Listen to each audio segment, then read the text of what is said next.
to Create Your Own Economy with Bunmi Ajibade, the podcast that empowers corporate professionals ready to break free and transition into entrepreneurship with confidence and clarity, as well as business owners looking to grow and scale their businesses.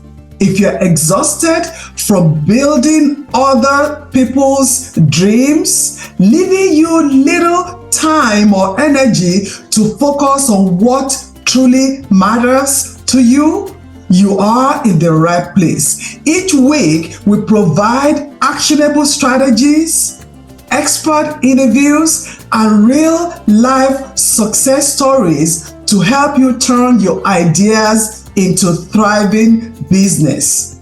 Ready to take bold, clear steps toward life and business you deserve? Let's get started. Feeling like a failure. Have you ever felt that? Because you haven't hit your goals yet. Have you ever felt that? What if the biggest obstacle you face is not failure, but the way you view it? Even if you have failed in meeting a goal, it is not the end. It's just the beginning of the next big breakthrough for you, if you will think it that way. Because you can turn that setback into your new comeback. Welcome to today's episode. I am your host, Bunmi Ajibade. If you feel that the year is really slipping away and your goals are still out of reach, you are not alone. But the guest today, Anza Goodbar, the author of Influence Her, will really go deep into the concept of failing forward. And she is amazing. I mean, you will agree with me after the discussion. She will talk about how we can embrace failures as learning opportunities and really move confidently. Towards the end of the year, we still have a few more weeks to the end of the year, and also set yourself up for the new year. And, so I want you to really feel comfortable and tune in and lean in to what Anza will really talk about.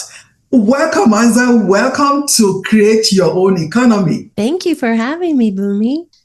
Yes. And let me say a little bit about Anza. She is a 12-time best-selling author. 12-time best-selling author, business strategist, and Influence Her digital marketing solutions founder with over 20 years of experience empowering entrepreneurs. Anza specializes in helping women coaches and consultants build fearless brands, craft compelling content, and grow their influence and income, which is amazing. Her latest book, Influence Her, Fearless Branding for Women, is a game changer for women ready to elevate their personal brands and stand out in a crowded marketplace. And you agree with me, it is crowded. Anza is passionate about equipping high-achieving women with the strategies they need to thrive while staying authentic to their unique vision. And for those of you listening to us, I know some of you moving from your corporate job, you've been there, you are successful, and when you tune in today and you are really leaning into what she was saying, and really, even from her own experiences, and she's going to also bring experiences of some of her clients, you will grasp one or two things that will really help you to stay authentic to the vision that you have for your business, so that you can stand out in the crowded. And we can tell you it is crowded, right, Anza? It is crowded, right? It is noisy and crowded. Yes, it is. Yes. Oh, noisy, especially on social media, noisy. Yes. So, what did you do before, and what made you choose to create your own economy as an entrepreneur? Yeah. Sure. So, before I became a business owner, I was a professional special event and meeting planner. And I have done about 4,000 live events over the course of my planning career. I've done everything from conferences, business meetings, to full-fledged arena events with like 15,000 people. I've done rodeos. I've done Cirque du Soleil. I've done professional ice skating shows. You name it, I've probably done a version of it in my career. So why did you choose then to, move to become an entrepreneur? Sure. Well, I grew up in an entrepreneurial family. Both of my parents were business owners. I actually started my entrepreneurial journey, I suppose, when I was 11, working in my dad's store. And I just always knew I would be a business owner, but didn't quite know what that was going to look like. Mm-hmm. And, as you can imagine, planning events can be highly stressful. There could be weeks where I would have 10 events going on in the same week. You're on call 24/7. And I got to this point where there has to be something more than just work. And at that time, my oldest son was graduating from college, and he said, "Hey, Mom, I'm going to start a mortgage business. Do you want to come do this with me?" And so I did. And it was one of the best decisions of my life. We catered to families who had less than perfect credit. We got them on a path to home ownership. And we were actually poised to go regional when 2009 came and the market imploded. Well, along that same time frame, I had met a woman who was in an online business, and she kept saying, "Hey, you should do what I do." And I was like, that is the dumbest idea I've ever heard. I just cannot even imagine doing that. And, it's funny how when your circumstances change, what seemed like a really dumb idea all of a sudden has multiple levels of genius and brilliance.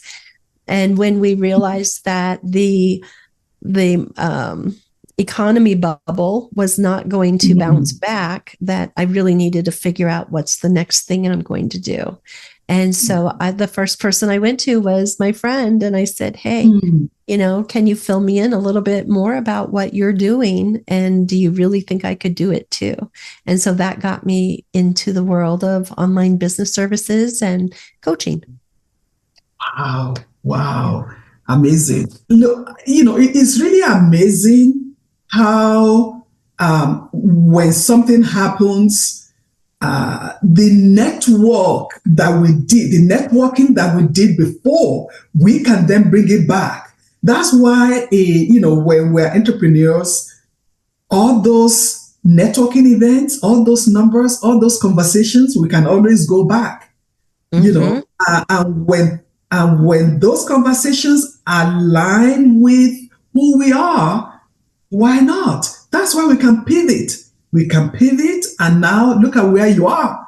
Look at where you are. Amazing.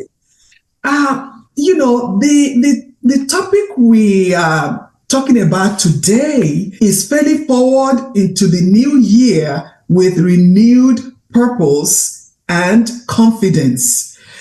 And we have all set big goals before, and especially at the start of the year. Sure. Why some of us don't believe in New Year resolution, because at times, we know they don't work. But when real business people set goals, there are times life doesn't go as we plan. So what does failing forward mean? And why is it such a powerful concept for entrepreneurs? Sure. Well, like you said, life doesn't always go as planned. Things don't always turn out the way that we hope.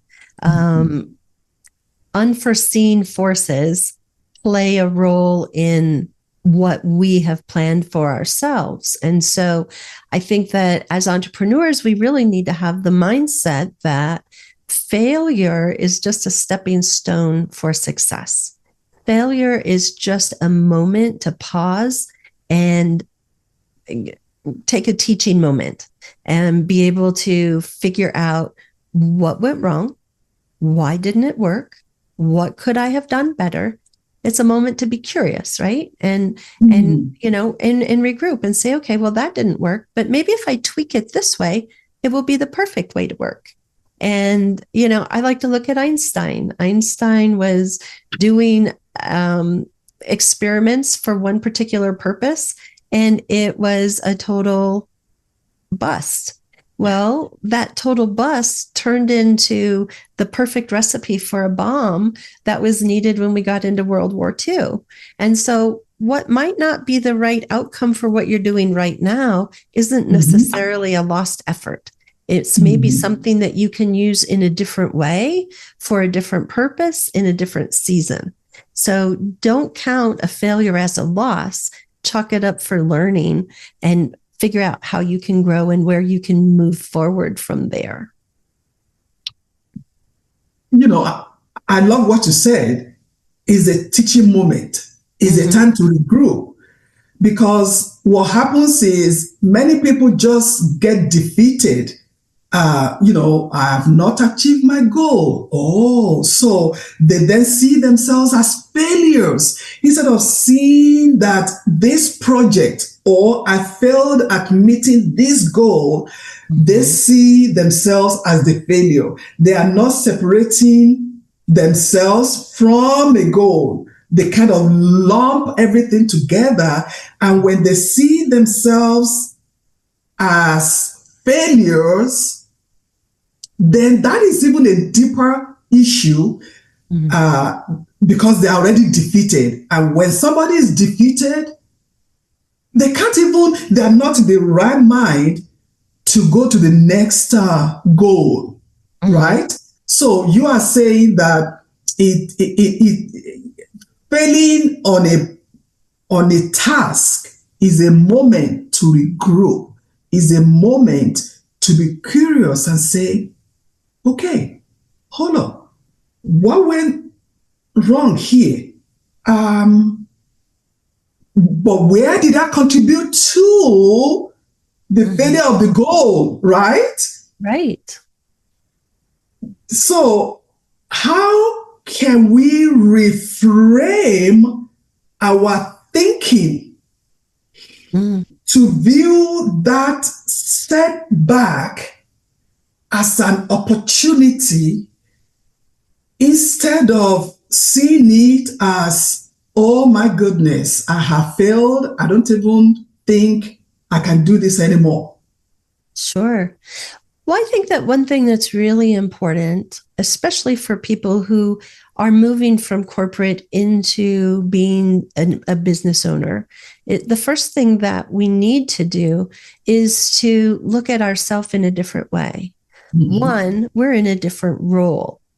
When we're working on goals and we're working at a corporation, someone else is driving that energy and that momentum. So now we need to step into that role in our business. We need to be the visionary. We need to be the driver of the momentum. We need to be the project owner.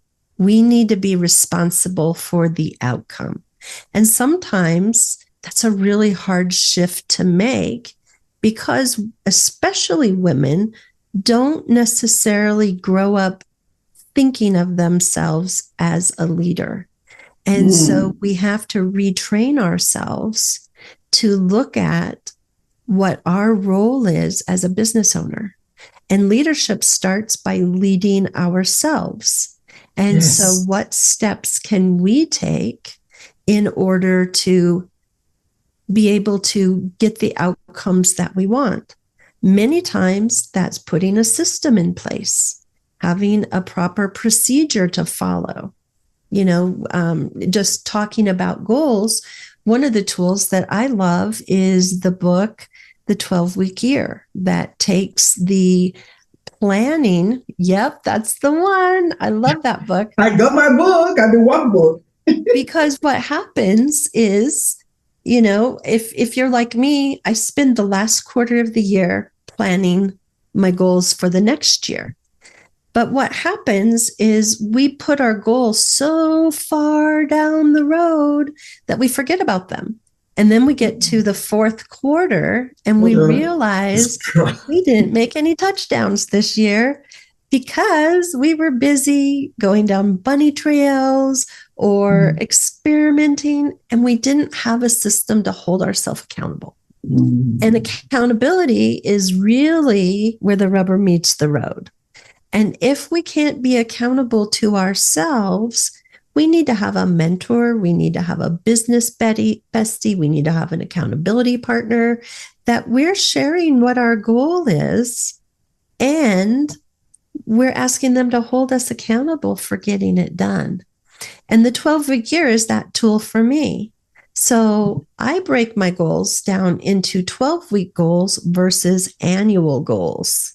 So every year when I'm updating my business plan, I am writing out, this is what my objective is. This is what my actionable items are going to be.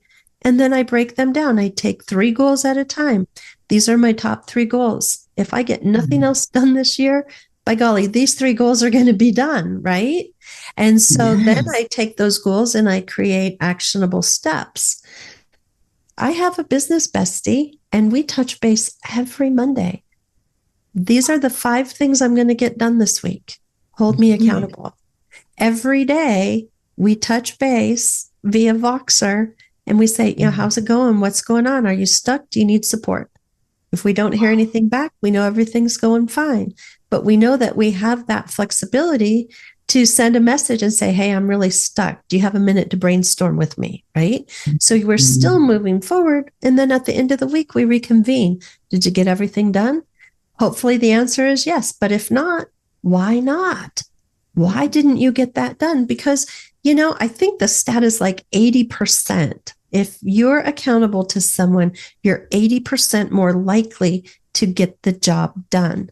And so you need to build in those systems for how you like to work, how you like to be held accountable in order to get things done. For some of us, having a checklist and being able to cross the item off the checklist gives us enough joy that we can get that done. But one of the things that I have seen over my last 20 years in business is that entrepreneurs will often mistake the things they should be doing with doing busy work.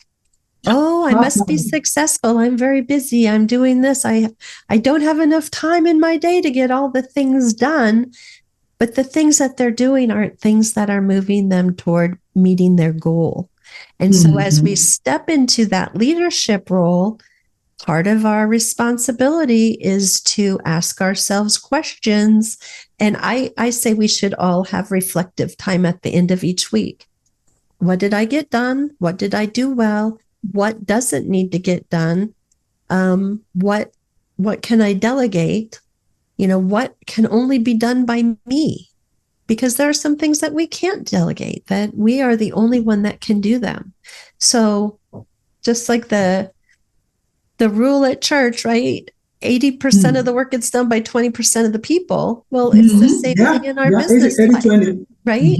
We want to tap into the 20% of activities that give us the greatest return on our investment of time, because time is not a renewable resource. So we need to be very careful about how we invest our time and what we're getting back from that investment. Oh, thank you so much. Wow. How can we reframe our thinking? When we're thinking about, oh my goodness, have I been defeated? Whatever it is, you have not made your goals. Look, you have not failed. You did not achieve your goals. Then you have to think. Reflection. What went wrong? And what do I need to do? Because what happens is we put more things in the day than the day can actually hold. That even what you wrote for you to do in a day, you know yourself that it is not possible for you to cross out all this in one day. And if you are sincere to yourself, all those things on your to-do list, are they necessary? No. Do they move you towards the goal that you have set for yourself? But if you actually don't have the goal set, because the goal is not even in sight, then what you are doing are just busy work. They are not income-producing activities that will move you towards your goals. So, thank you, Anza. We have to think about what can we give somebody else. And I was talking to my consultant, I was talking to Shivik, my podcast consultant, very brilliant young man, very, very brilliant. And I was talking to him, I said, look, he was asking me, how was your week? We always have our, one-on-one session. And I said, what happened the week was that I spent so much time doing something that I didn't have skill sets to do. And I hate doing that, because if somebody else had done it, if I had paid somebody else to do it, it wouldn't take them 30 minutes. And I was already 2 hours in it. I'm like, you know what? I'm done.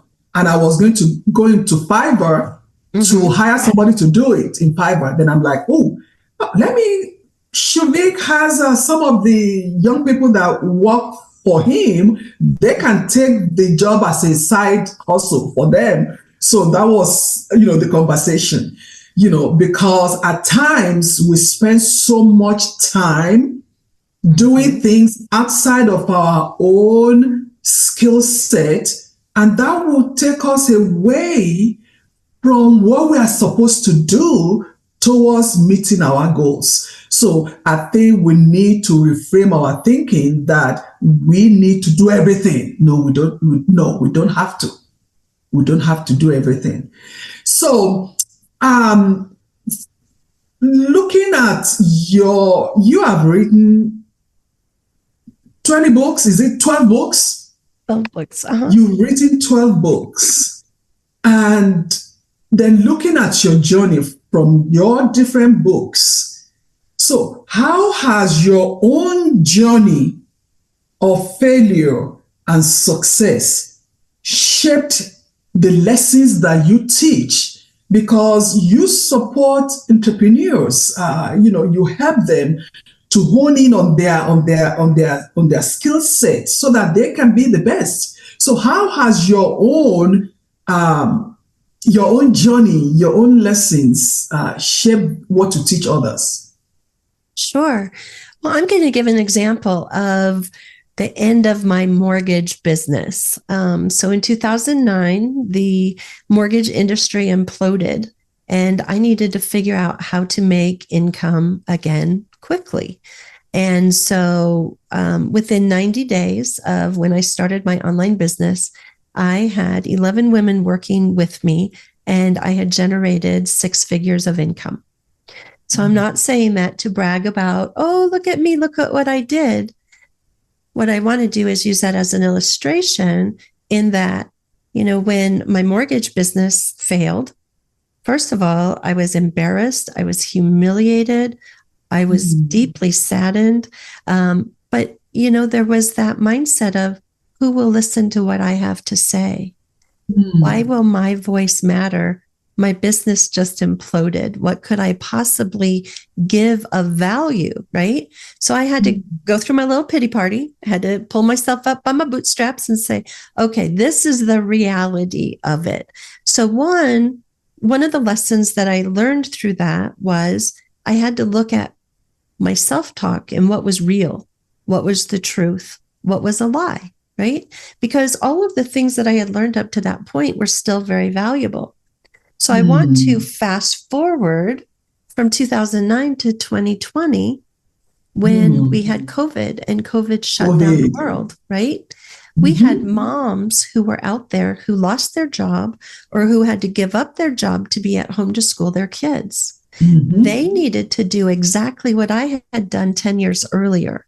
And so I was able to take that experience, as heartbreaking as it was, and I was able to build out a program to teach women how they could use their current skills, their experience, their passions to build a business and build it quickly, to have the flexibility to be at home, to still provide that second income, yet be present to help school their kids while we went through that shutdown. And so, looking at all of those little sets of experiences that I had along the way enabled me to be able to see where there's a gap in the market and be able to fill it through past experience. My kids and I have owned probably 7 or 8 businesses over, the past 20 years. From our mortgage business, we did a packaging and wholesale distribution business. We sold solar panels. We had a video rental business that was a rival to Redbox. And so I am able to take a look at all of my experience across multiple industries, from online industries to brick and mortar, and be able to say, you know what?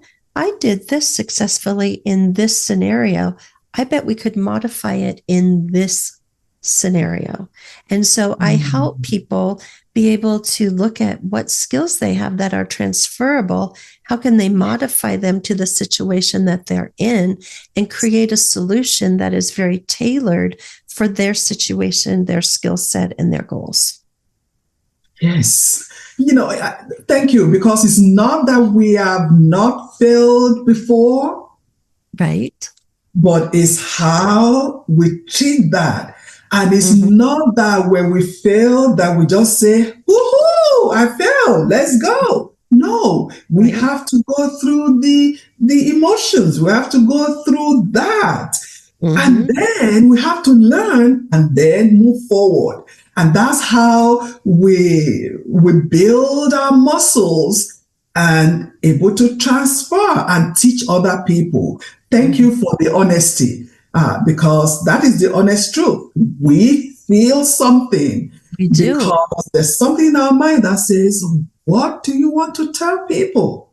I have a client, and that was exactly what she told me. Right. I was going to invite her to, for her to be a guest, and her business was struggling. And she said, Bunmi, my business is struggling. Right. I just cannot come on the podcast to say anything. I'm like, look, that is what people want to hear. That is what people want to know, that they are not alone. Exactly. But she's still thinking about it. So for someone who feels like they're too far behind to meet their goals by the end of the year. I mean, they're not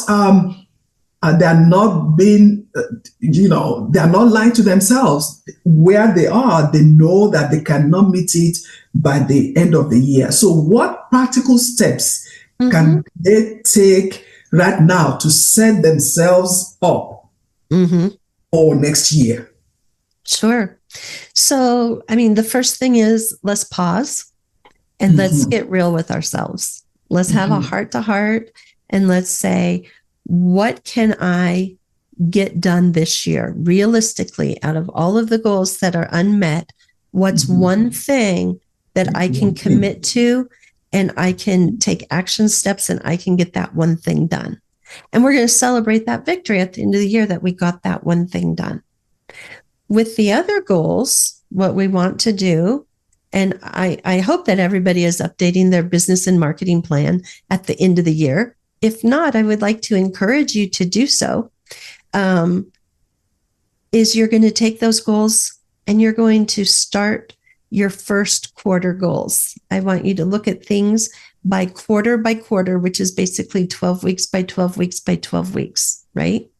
And I want you to take your top 3 goals.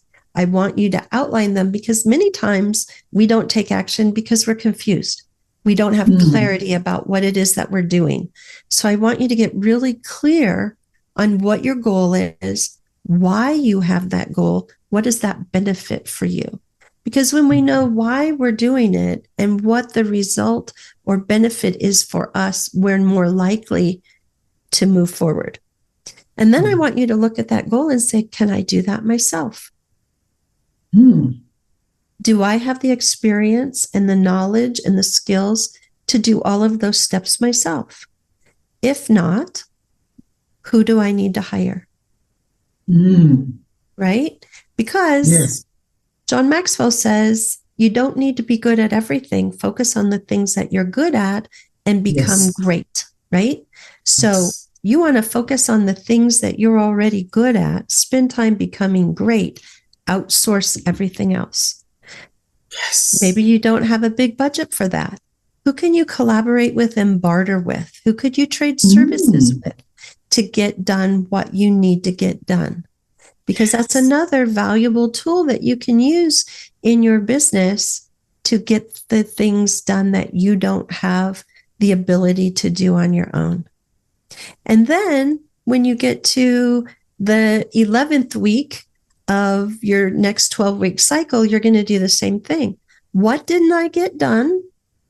What do I need to finish up? And you carry that over and you add your next set of goals. But hopefully, by being really real with yourself, getting that accountability person built into your plan, being very clear, having a specific deadline, because if you don't have a deadline, it's like playing darts with a blindfold, right? Yeah. You're never going to hit the board. So you want to be really specific with yourself. Don't hit pie in the sky. If you're just starting your business, don't say, hey, I want to have a $250,000 first quarter. No, you're never going to get there. You're going to defeat yourself mentally before you ever get started. So if you are looking at, let's say, a revenue goal for the year, I want you to take that revenue goal and I want you to break it down by quarter, because maybe you have a seasonal selling cycle. So maybe in quarter 2 and 3, that's going to be the majority of your income. Maybe quarters 1 and 4 are going to be a little lighter, but I want you to break that down by quarter. And then I want you to break those quarters down by by months, and then those quarters down by weeks. So how many sales calls do I need to make each week to hit that weekly goal? How many conversations do I need to have? How many new clients do I need to sell? What is the mix of what I'm selling? Maybe I have a coaching program and I need 6 people to fill my coaching program. Maybe I need to bring on 3 individual coaching clients. Maybe I need to sell 100 books. Maybe I need to sell 15 of my digital courses. Maybe I need to speak on stage 5 times. What does that look like? And be very specific and write it out. Because mentally, oh, those are all of the steps that I need to take to generate income. However, when we get busy, those things fall to the back of our mind. And if they're not calendared, if they're not on a to-do list, we're simply not going to do that. And that's just human nature. So we need to be very granular when we're looking at meeting those goals. What do I need to do? How many podcasts do I need to be on? If you're promoting a book, what are the steps to promoting a book? Or what are the steps to writing your book? Or what are the steps to creating your first offer? You need to be very granular and write down all of those steps. Oh, I need to update my website. Oh, bummer. I don't have any website building skills. Who do I need to partner with? Right. Does somebody have a referral for me? Can I trade services for that? And so you need to start having those conversations and looking at resources that are available to you, resources that don't come just from yourself. And when you start to look at your goals in that kind of a perspective, it opens up new curiosity questions to see ways that you can collaborate with other people to reach your goals. Wow. Thank you so much, my friend. I really appreciate you. So while we'll round up this episode, tell us about your new book. And I missed, the time you launched the new book. I'm going to, get my hand on a copy. Tell us about the new book and how my audience can reach out to you, and how you can be a support to them and their business. Absolutely. So my new book is called Influence Her versus Influencer, right? Because I work with women, and I believe that we are influencers when we step into our role of leadership. And so in Influence Her, Fierce Branding for Women, I talk about how to build out your personal brand, how to have the confidence to own your story and to lean into what your experience is. Because confidence is what shines through when you're building out your personal brand. Now, I don't get into your font colors, your website colors, and all of those kinds of things, logos. No, we're talking about who you are. Because the first step in branding is knowing who you are. What do you stand for? What are your values? What is your mission? What is your vision? And then the next thing we look at is, who is your ideal client? Who is your target audience? Yes. Where is alignment between those two? And then we can move into marketing, which is the bridge between the two. So in this book, we talk about that first pillar in being able to confidently build a brand. And so we walk through some of the activities that I have my clients do to get them there. And today, as a free gift, I was going to say, as a free gift to your listeners, I've provided you with a link where your listeners can grab a free PDF copy from my website. Yes. There's a link where you can get, so we'll have a link for you where you can get a free PDF copy of the book. Look, if you are struggling with your personal brand, at times, even if you are struggling with your business, you just, you don't even know why your business is not taking off. Maybe you need to go back to the foundation. And that is what she's saying. You need to go back to the foundation. You need to know who you are. You need to align who you are, why you were created, what your values are, who your customers are. you need to align those two before you can go on in business, and you can go back and retrace your step. So you can reach out to Anza. She can really help you on that journey. Look, one of the things that I think is really very important if you feel that you have not made your goals is, who is your coach? And when I was discussing with Anza, we have coaches, we have people. She just told you that she has accountability partner. Yes, I do too. I do. We have coaches, we have accountability partners, we have people that we talk to. So we encourage you, if you don't have a coach, look, you need to have a coach. You cannot afford not to have a coach in your business. So thank you so much, my friend. Thank you for your time. And I invite you, one of the things that Anza mentioned is that she uses that really helps her. And she mentioned that to me when we were having our conversation prior to this, is the 12-week year plan. And I am actually having I'm having an accountability partner support group, and we'll be using that 12-week year plan. So if you want to join that group, there will be a link for you to join that group. We want to have you in the group. When there is support, it is amazing when we support each other. So if you have not met your goal for this year, don't beat yourself up.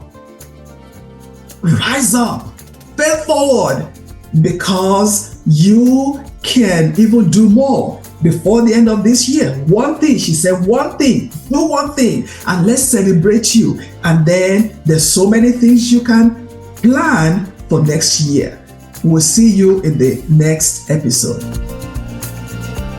Thank you for tuning in to Create Your Own Economy with Bunmi Ajibade. I hope this episode gave you the clarity and inspiration to take the next step in your entrepreneurial journey.